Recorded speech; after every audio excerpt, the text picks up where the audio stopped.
The 80s in the United States were a time of change and discovery. Technology was just beginning to change the way things were done, but it had not yet taken over every minute of life.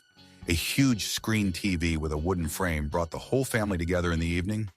Music came from cassette players, and the streets were filled with the bright colors of neon fashion. Each home had its own rituals and little joys, from trips to the video rental store for new cassettes to long conversations on a corded telephone with twisted cords. It seemed like the world was both big and also very close at the same time.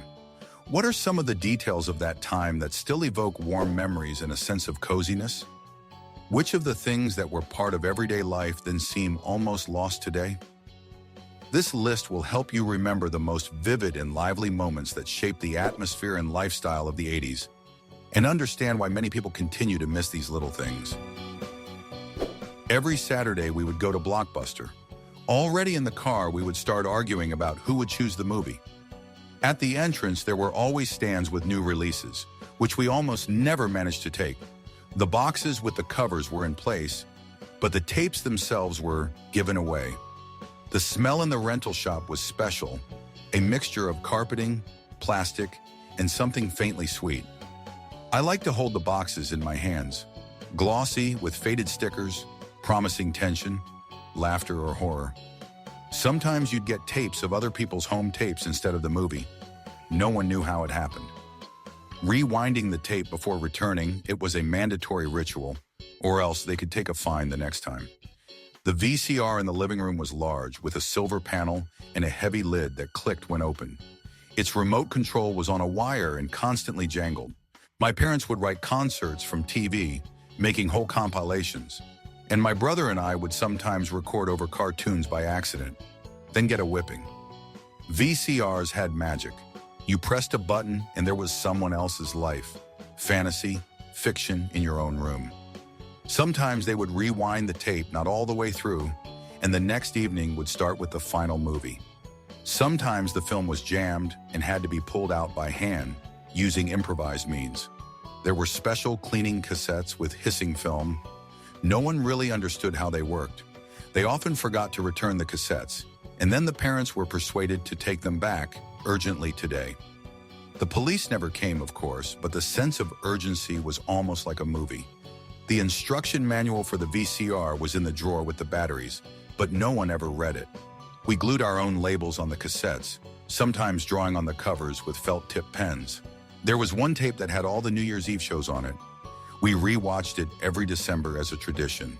After Blockbuster, we would sometimes buy ice cream, and movie night would turn into a whole family holiday. Mornings started early. My brother and I were the first to get up, in our pajamas with blankets, straight to the TV. Saturday cartoons were like our own holiday that didn't require invitations. Everything was on schedule. Smurfs at 8, then He-Man, then G.I. Joe and Thundercats. Before each cartoon, there were commercials for toys that made you want to play everything in the world. We ate breakfast on the floor, bowl of cereal, spoon in hand, eyes fixed on the screen. We knew every screensaver, every phrase that started the same way every week. Sometimes, if you slept for even 10 minutes, you lost the whole storyline. There was no pause, no rewind. Everything happened in real time. The pictures were vivid, sharp, and the characters were almost like friends. He-Man had a sword that we argued about who would have gotten it in real life. After Thundercats, we'd run around the yard pretending to be Lion-O until our parents called us back. Sometimes the antenna would get knocked over and we had to hold it with our hands to keep the picture from floating.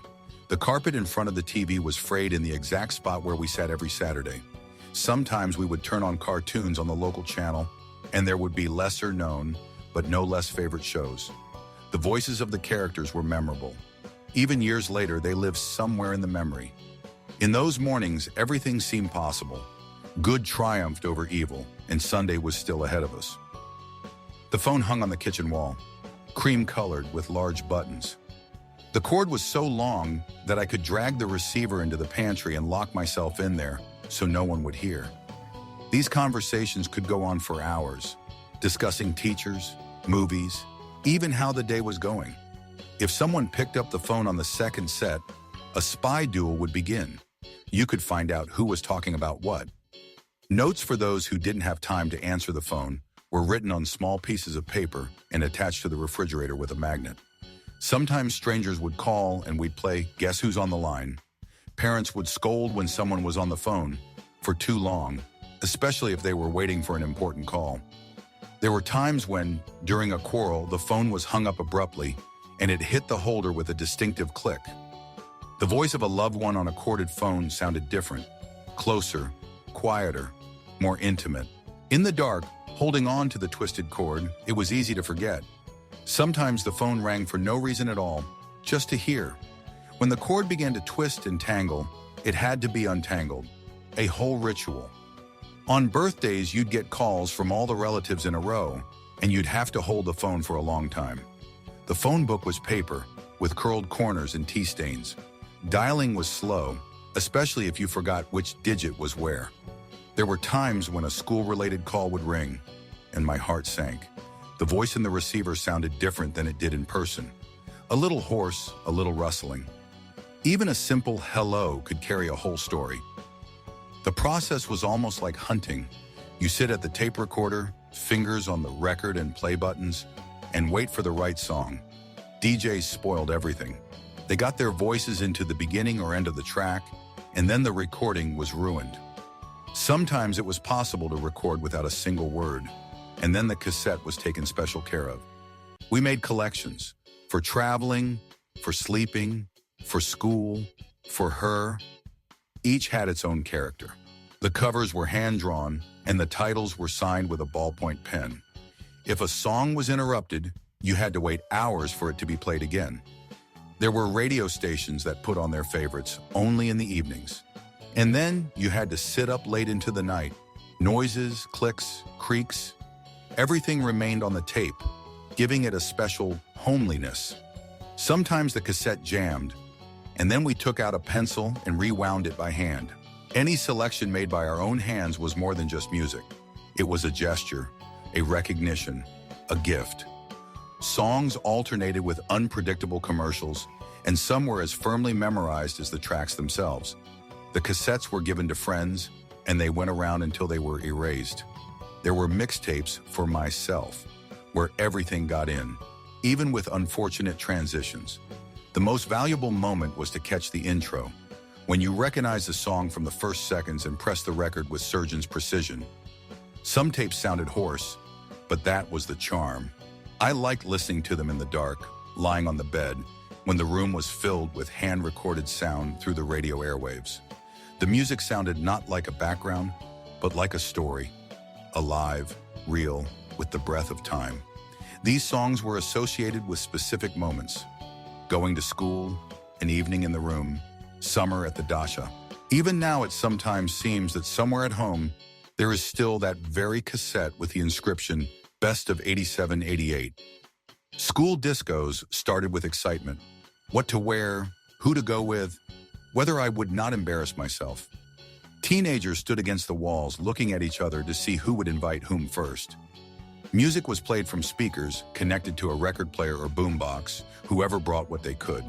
The first chords of Careless Whisper or Every Rose Has Its Thorn, and the room immediately became quieter. The lights were dim, usually with colored bulbs or a homemade balloon spinning under the ceiling. Someone was holding someone's hand for the first time, not knowing where to look away. The smell of hairspray, cheap powder, and air freshener mingled with the spirit of anticipation. The figure-8 dance, swaying from side to side, awkward steps and trying not to step on a foot. Sometimes concert tapes would play and everyone would try to dance like they were on MTV. Guys wore loose-fitting shirts, girls wore frilly skirts and bows. There were plastic cups of punch and cookies against the wall, which no one really ate. There were some cursed songs, the ones that no one wanted to dance to because it didn't go well with them. After the slow songs, the fast tracks were played, and then everything turned into chaos. Someone went into tears, someone in delight. It felt like the whole world was spinning in that hall. We returned home late with a buzzing head and a heart full of emotions. The next morning began with retellings. Who danced with whom? Who cried? Who left the hall? Sometimes a camera was brought, and then we laughed for a long time at the pictures. Even now, hearing these songs awakens that very school rhythm in my body. The arcade hid in a dark corner of the mall, behind a heavy curtain, like a separate world. The first coin was always a choice: Pac-Man or Galaga, Street Fighter or Donkey Kong.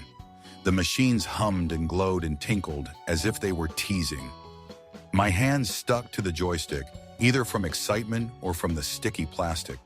When the game started, the world disappeared. Only the screen, only you and your score. Sometimes there was an older guy, a master of his craft, and a line would line up behind his shoulder. Coins were kept in your pocket or in a special box, a reserve for the evening. After each game, one wanted to play one more, even if all the money was gone. The machine sometimes ate the coins, and then I called an employee with the keys. My fingers hurt after long matches of Street Fighter, especially if I had a stubborn opponent. There were secret passages that only our own knew, and they were shared in whispers. Sometimes the machines would restart, and that was a disaster, especially if you were on a record level. After the haul, everyone came out stunned, as if they had been to another reality. There were button marks on their hands and the sounds of victory and defeat in their ears. The auditorium always smelled like popcorn and carpet rubber. Sometimes your parents would wait outside, looking at the clock, and you couldn't tear yourself away. Arcades weren't just games. They were tests of reaction, luck, character. The most important thing was to score more than the last time. It was its own kind of competition, not with someone else, but with yourself. Having your first console at home was like getting a pass to another dimension. First came the Atari 2600, then the Nintendo NES, and later the Sega Master System.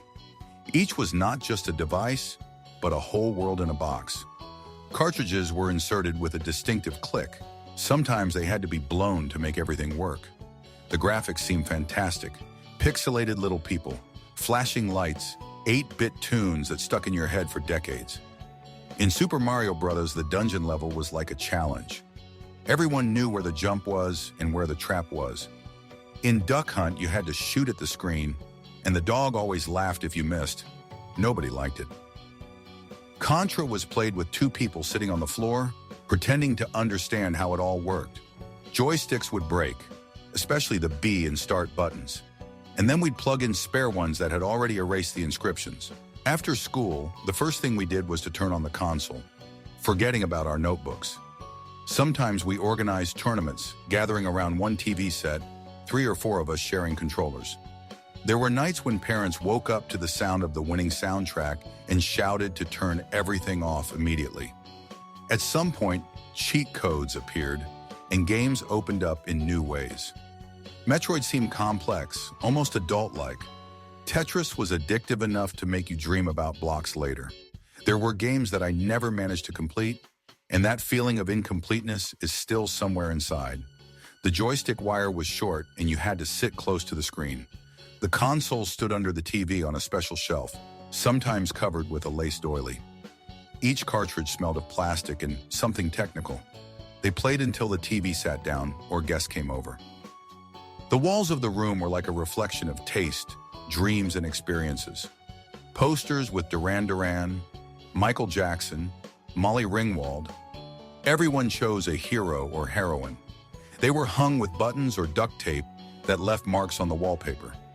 Some posters were from magazines like Tiger Beat or Smash Hits, on a spread with a crease in the middle. Some hung above the bed, some across the room so they'd be visible first thing in the morning. The faces from the wall seemed alive, smiling, looking into the eyes, being there when no one understood. Sometimes I dreamed of being in that world, on stage, in a music video, on the set of a movie.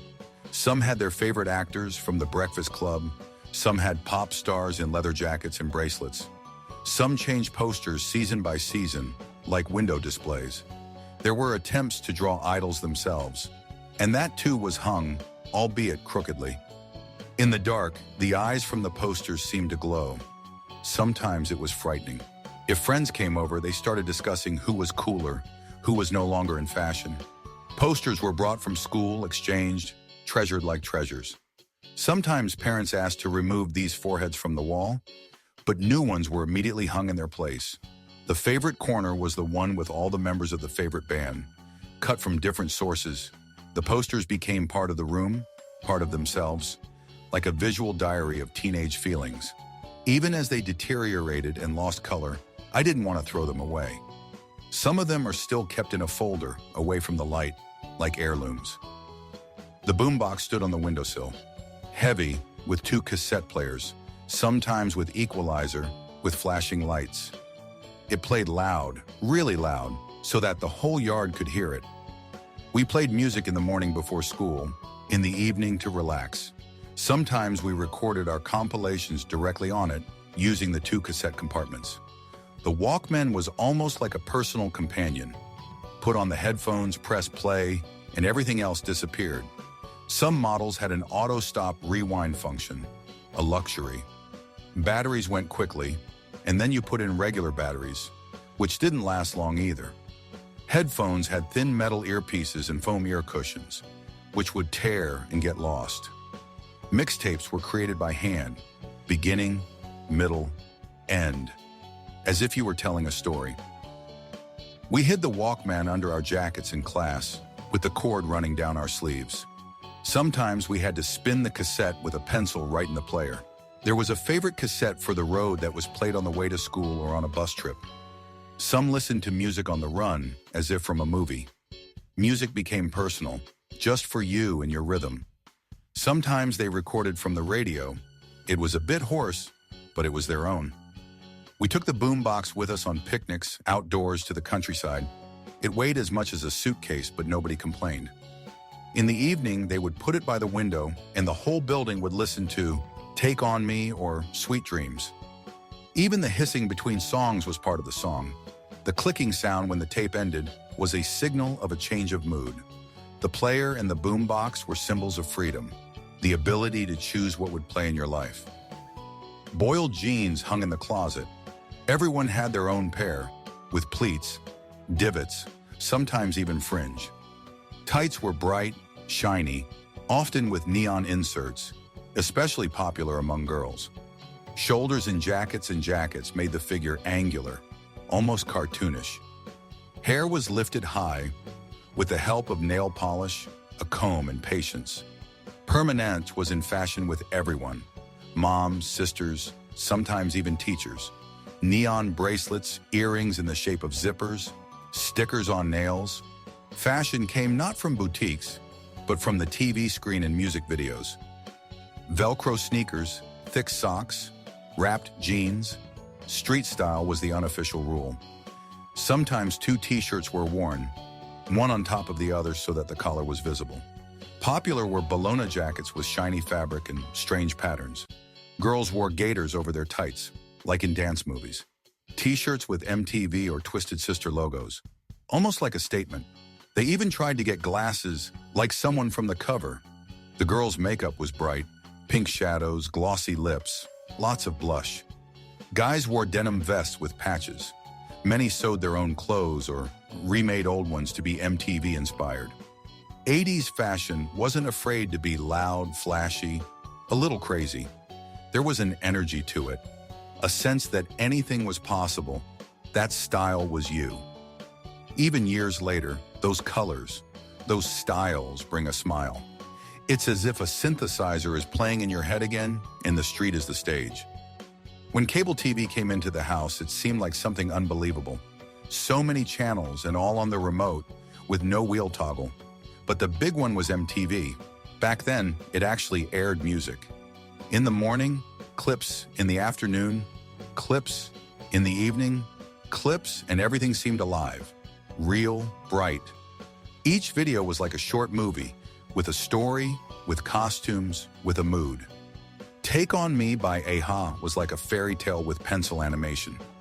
Michael Jackson's Thriller music video was watched like a movie, with heart-stopping suspense. There was Yo! MTV Raps, a window into the world of hip-hop that was just emerging. The hosts were like real stars with style, jokes, charisma. Video clips created style, fashion, movement. Girls learned makeup from them. Boys learned shoulder movement. Songs were associated with a picture. If Like a Prayer started, a cathedral and candles came to mind. MTV was not just a channel, it was a culture. Even the logo was constantly changing, adjusting to the new mood. There were whole marathons of music videos. We sat at the screen for hours, afraid to miss our favorite song. There were new bands, new voices that nobody knew about without MTV. Interviews with musicians, live performances, premieres. It was a direct contact with the world that used to exist only on the covers. MTV in the house meant you're in, you're part of what's going on. Even just the background sound of the channel created an atmosphere. And when MTV started showing less and less music, it was the end of an era. Advertising in the 80s was bright, naive, and completely inseparable from life itself. Jingles got into your head. They were sung at recess and at home. There were commercials about toys, Transformers, dolls, soldiers, and everything seemed incredibly cool. Girls dreamed of My Little Pony or Barbie Dream House, boys of G.I. Joe and Hot Wheels cars. Slogans were repeated automatically, like incantations. Have a Coke and a smile. I want my MTV. The choice of a new generation. All of these things echoed in my head long after I turned off the TV. Some commercials were like mini-movies, with a plot, actors, special effects. Cardboard boxes of cereal with cartoon characters were not thrown away. They were kept. There were gummies with stickers inside, the advertisement of which was awaited like the premiere of a movie. Presentations of new toys, almost like a newsworthy occasion. Burgers at McDonald's seemed magical. The commercials made them bigger, juicier, more perfect. Series and shows were often interrupted by blocks of commercials. And that was okay. Even Coca-Cola's Christmas commercials became a holiday special of sorts. Sometimes one would buy a product just because it was from a commercial. The commercials were less cynical, more showy. They were watched by the whole family without switching. Even bad commercials provoked laughter and discussion. They shaped taste and desire in 30-second snippets of an entire era. Pepsi or Coca-Cola, it seemed to be more than just a choice of beverage. It was almost like a position. Schools argued over who was for who, like a favorite band. Pepsi was betting on young people, on pop stars, Michael Jackson, then Madonna, then someone else. Coca-Cola was more classic, with a nostalgic flavor. There were blind tastings, blindfolded to prove who was better. Sometimes it was the design of the can that bought them off. Pepsi was blue and bright. Coca-Cola was red and festive. Pepsi's ads had dancing, movement, lights. Coca-Cola had families, holidays, Santa Claus. Movies and TV shows always had one thing standing out, and it was memorable. Sometimes they were both in the refrigerator on purpose, for balance. Some said Pepsi was sweeter, others said Coca-Cola was cooler. In parks and snack bars, you could often buy only one brand, and then you went over to the enemy's side. Pepsi was challenging, that was the energy of the 80s. Coca-Cola stuck to tradition, that was its confidence. Even the release of new flavors like Pepsi Clear or New Coke became an event. Discussions were held, cans were collected, comparisons were made by ear. And of course, there was the moment when Jackson and Pepsi almost burned on set. Even those who didn't drink soda at all discussed it. The Cola Wars were a fun competition, not a feud, but a game. Everyone who grew up in the 80s had a diary. Not always pink and with hearts, although many people had them. Sometimes it was just a notebook with a hard cover. Sometimes it was a special notebook with a key that was hidden under a pillow or in a jewelry box. In the diary were written down the events of the day, secret experiences, dreams about the future. Magazine clippings, movie tickets, stickers with favorite bands were pasted in it. Sometimes poems were written in it, even if they were crooked and simple. Some pages were decorated with flavored pens or markers. Records were kept with a pen with multicolored ink, often changing colors. One wrote by hand, without autocorrect or emoji. One could reread old pages and see how thoughts, tastes, friends changed. Often the diary would start with the phrase, "Today, this happened," even if nothing special happened. Writing in it was something personal, almost intimate, a way of organizing one's emotions. Sometimes we'd get angry and leave "no one understands me" notes. And sometimes you'd draw a heart next to someone's name. There were pages covered with duct tape, "Do not read," even if no one but you opened the journal. When you lost the key, it was a small tragedy. If you found an old diary years later, it was a portal into yourself from the past. It wasn't stored in a cloud. It smelled of paper, ink, and a little bit of childhood. Summer camps were worlds apart. No internet, no GPS, no phones. Total immersion in reality. The bus would leave the school and a different life would begin. Tents or wooden huts, shared beds, mosquitoes in the evenings, charging in the morning, songs at the line, duty in the canteen. The most magical is the evening sitting around the campfire. We sang in chorus, sometimes falsely, but with soul. Someone played guitar, someone told scary stories. There was complete darkness outside the circle of light, and it created a special atmosphere. Letters home were written on postcards, sometimes with dried leaves inside. The food in the dining hall seemed tastier than at home. The counselors were like older brothers and sisters. People reached out to them and listened to them. On hikes, we carried heavy backpacks. Our feet rubbed the boots, but no one complained. Bathing in the lake, without a shower, without a mirror. Around the campfire, we talked about important things that were not always talked about at school. Friends from the camp would look for them by mail and wait for weeks for a reply. Some found their first love there. There were no selfies. There were no stories. There were live moments, the smell of pine and the smoke from the campfire on their clothes. Returning home was accompanied by tears as we said goodbye. Camp was a world without a constant signal, and that's why it was so poignantly memorable. Every night was almost a ceremony. Dinner would finish, and everyone would gather around the TV. A huge box with a wooden frame, changing channels by hand. The TV program was on the coffee table to decide what we'd watch. The Cosby Show, Family Ties, Knight Rider, Alf. Everyone knew these shows. Alf was almost like a member of the family, and everyone dreamed of a similarly sarcastic alien. Knight Rider and the talking Kit car seemed like science fiction. Live broadcasts were an event. Everything went on in the here and now, and no one could rewind. Sundays often featured specials or movies of the week. Adverts were run to pour tea so as not to miss a moment. Everyone laughed together, sympathized with the characters, and commented. The TV was not a background. It was the center of the room, the center of life. There were family shows where everyone could recognize themselves in some of the characters. Even the news was watched together, sometimes arguing. The remote control, if there was one, was handed down from the elders. Not everyone was trusted to turn it on. Sometimes someone fell asleep at the end of the program, covered with a plaid. There was a sense of belonging to the family and to the world, because everyone was watching the same thing. Now, such evenings are remembered as moments of silence and comfort, when technology did not interfere with being close by. Comic books were the real gateway to other worlds. The supermarket kiosks were filled with stacks of colorful covers. Marvel, DC, Archie, Mad.